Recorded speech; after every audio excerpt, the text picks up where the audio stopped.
Диананың денесіне 24 пышақ жарақаты салынғанын анықтады. Бірақ көп нәрсені жасырды. Ол қара пакетке оралып, скотчпен байланған күйде болған.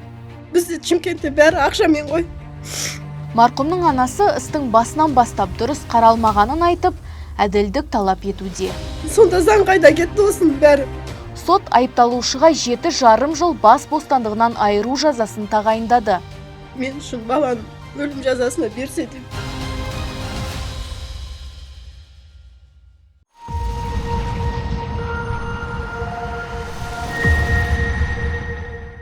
«26 жастағы Диана Оңғарбаеваға қатысты кісі өлтіру ісі бойынша үкім 2025 жылғы 4 желтоқсанда Шымкент қаласының қылмыстық істер жөніндегі мамандандырылған ауданаралық сотында шықты. Сот айыпталушыға 7,5 жыл бас бостандығынан айыру жазасын тағайындады. Бұл кәмелетке толмағандар үшін заңдастырылған ең жоғары жаза. Алайда марқұмның туыстары мен қоғам бұл шешіммен келіспей, үкімді тым жеңіл деп санап, апелляция талап етіп отыр. Естеріңізге салсақ, 2025 жылдың 21 шілдесінде Шымкентте 26 жастағы Диана Оңғарбаева үйінен шығып, қайта оралмады. Ол 2 баланың анасы еді. Сол күні Диана Телеграм желісіндегі «Работа Шымкент» тобынан қосымша жұмысқа хабарландыруды көреді. Оны үй жинастыруға шақырады. Бірақ сол сәттен бастап Диана байланысқа шықпады. Туыстары бірден алаңдап іздей бастайды. Отбасының айтуынша, бастапқыда қыздың жоғалуы полиция қызметкерлері аса маңызды деп қабылданбаған. Диананы 10 күн бойы іздеді. Ақыры оның денесін полиция емес, қоқыс шығаратын коммуналдық қызмет жұмысшылары қоқыс контейнерінде табады. Ол қара пакетке оралып, скотчпен байланған күйде болған. Сот медициналық сараптама Диананың денесіне 24 пышақ жарақаты салынғанын анықтады. Өлімі зорлықпен болған. Қызды екі жерінен кеңірдегінен кескен, машина сүртетін тряпкамен тамағына тастаған кеңірдегіне. Ол аз болса 24 жерінен пышақтаған, өлтіріп жатқызып қойып, ойыншық құсат пышақты тығып отырған, оны азаптап, өлтіріп, зорлап, мусор пакетке салып, оның сыртынан скотчтап орап, о байқұс 9 күн, 10 күн дегенде табылып тұр. 10 күнде табылып тұр. Құрт жеп қойған. Тергеу барысында белгілі болғандай, жұмыс туралы хабарландыруды 10-шы сыныпта оқитын жасөспірім жарияланған. Ол хабарламаны өзінің анасының телефоны арқылы жіберген. Диананы шақырған үй оған тиесілі болмаған. Жасөспірім сол үйде құрылыс жұмысында істеп, ғимаратқа кіріп шығуға мүмкіндігі болған. Сотта айыпталушы кінәні мойындап, түсініктеме берген. Оның айтуынша, ол қылмысты алдын ала жоспарлаған және нақты бір адамды таңдамаған. Қай қыз келсе де, оған бәрібір болған. Үй жинауға тазалықшы керек деп шақырған күндік жұмыс. Соған бұл қыз сол адреске барған, сөйтсе ол бала оны алдын ала жоспарлаған болып тұр ғой. Жігіт айтқан екен, үй тазалап болғаннан кейін ақшаны мамам салады, мамам хабарласып, мамамды күтіп отырмын деп қызды жібермей ұстап отырған екен. Әпкем Диана жаңа мамасына өзінің телефонымен хабарласқан кезде, жаңағы енді сөйлес бастаған кезде жігіт жаңа пышақтап үлгерген. Диананың қарсыласқанын айтып, содан кейін пышақ жарақаттарын салғанын мәлімдеді. Алған жарақаттарынан кейін қыз көз жұмған. Осыдан кейін Диананың телефонынан оның танысына хабарлама жіберілген. Онда 3000 теңгені жіберуді сұрап, нақты бір телефон номері көрсетілген. Диананың телефонмен түнгі 1:45-те бала жазған подушкасына, құрбысына. 3700 теңге осы нөмірге салып жіберші деп, бала өзінің нөмірін жазған. Жаңа квартирада тұрған құрбысына жазған ба бірге? Басқа құрбысына ма? Неге, мешітке бірге баратын құрбысына жазған. Содан?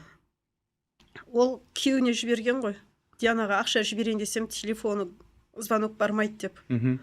Сөйтіп сол нөмірмен бірге қосып күйеу балаға жіберген.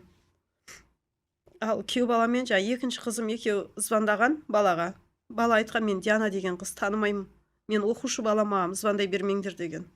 Сөйткенде екеуінде нөмірін черныйға тығып тастаған. Мен танымаймын деп. Ал ол кезде уже ол өлтіріп қойған уже. Өлтіріп мусорға апарып тастаған. Өлтіріп одан қалмай ол төсек қатынаста болған, зорлаған оны тағы да. Майытты қорлап Дәл осы ақша аударымы тергеу үшін негізгі айғақтардың біріне айналды. Себебі көрсетілген нөмір айыпталушыға тиесілі болды. Тергеу нұсқасы бойынша кейін жасөспірім дүкенге барып қоқыс пакеттері мен скотч сатып алған.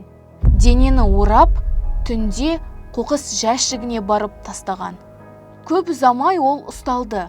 Тергеу кезінде айыптаушы кінәсін толықтай мойындап, қызды өлтіргеннен кейін оның денесін зорлағанын да айтқан. Алайда кейінірек өз сөзінен бас тартып, түсініктемені қысыммен бергенін туралы мәлімдеді. Екі көзі кіріп ақып кеткен, жағы қисайып,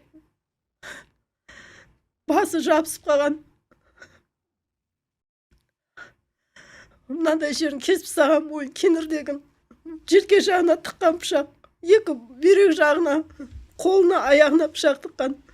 Бірақ көп нәрсені жасырды. Кім жасырды? Милициялар, оперлер жасырды. Олар не себепті жасыру мүмкін, қалай Өйткені ойлайсыз? бағаның бір туысқандары Шымкентте ДВД-да істейді дейді. Сол себептен жасырып отыр ғой олар. Ол ақпаратты сіз қайдан естідіңіз? Таныстар істейтін. Таныстардан естідік. Сол жақта істейді бір туысқандар деп. Сот оны кінәлі деп танып, 7 жыл 6 ай бас бостандығынан айыру жазасын тағайындады. Бұл шешім марқұмның туыстары мен қоғамның қатты наразылығын тудырды. Диананың жақындары үкімді әділетсіз және қылмыстың ауырлығына сай емес деп есептейді.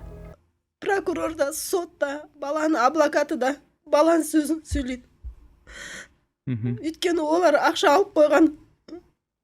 Бізде Шымкентте бәрі ақшамен ғой. Ертең олар кепіл бере ме, ол бала 24-ке толғанда шығады ол бала. Қайтып оны істемейді дегенге кім кепіл береді? Сонда 16-ға 18-ге толмаған бала деп естіп кешірім бере ма? Сонда заң қайда кетті осының бәрі? Марқұмның анасы істің басынан бастап дұрыс қаралмағанын айтып, әділдік талап етуде. Іздеп жатырмыз деген болды. Іздеп жатырмыз. Қайда барады десіңдер? Ашуланып бір үйде отырған жар подружкасының үйінде деген. Полиция айтқан ба? Полиция айтқан, иә. Ондайлар көп болады, сөйтіп кетіп қалады да, подружкалерінің үйінен табылады деп. Полициялар іздеген жоқ. Вообще іздегенде, может, мұндай болмайтын бет-бетіп құртап, ісініп, ондай болмайтын еді. Хотя түрі болса да көрінетін еді, ода түрін көре алмайсың, тани алмайсың да даже. Қазір отбасы үкімді қайта қарау үшін апелляция беруге дайындалып жатыр. Артында 2 кішкентай баласы жетім қалған жас ананың қатыгез өлімі қоғамда үлкен сұрақ тудырды. 7,5 жыл жаза. Жеткілікті ме? Енді бұл мәселеге апелляциялық сот баға бермек. Мен жоғарыда отырған кісілерге айтарым. Осыны әділ шешім шығарса деймін. Сіз үшін әділ шешім қандай? Мен үшін баланың өлім жазасына берсе деймін. Или мәңгілік соттаса деймін.